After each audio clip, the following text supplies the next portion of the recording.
Ẹ káàbọ̀ padà sórí ètò yín ètò wa.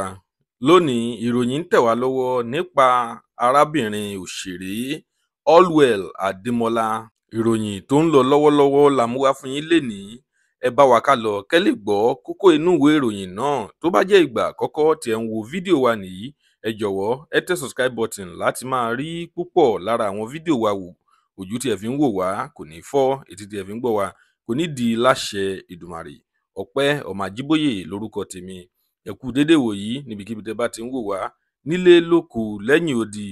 Òṣèrébìnrin tí orúkọ rẹ̀ ń jẹ́ Allwell Ademola la mú ìròyìn rẹ̀ wá fún yín lénìí.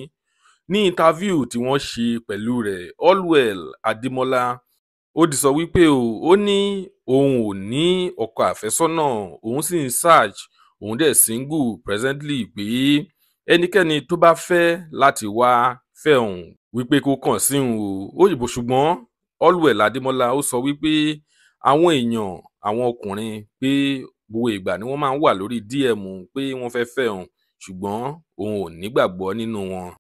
41 years ni Allwell Ademola, 41 years old lady ni.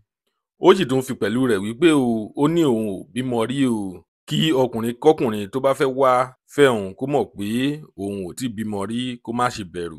Ẹ̀yin ọkùnrin tí ẹ ń wo fídíò yìí, tí ẹ bá mọ bẹ́ẹ̀ ṣe lè gẹ́ẹ̀tì Allwell Ademola, tí ẹ ṣe mọ̀ pé ẹ fẹ́ fẹ́ obìnrin tó ti dàgbà tó 41 years, ẹ kàn sí Allwell Ademola kẹ́dẹ̀ lọ sọ èrò ọkàn yín kẹ́ lọ sọ fún un.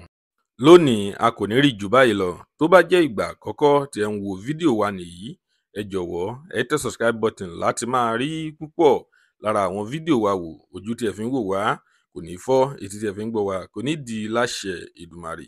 Ọpẹ́ Ọmọ Ajíbóyè lórúkọ tèmi. Ẹ kú dédé wòyí lẹ́ẹ̀kan sí o. Ire ó dìgbà kan náà.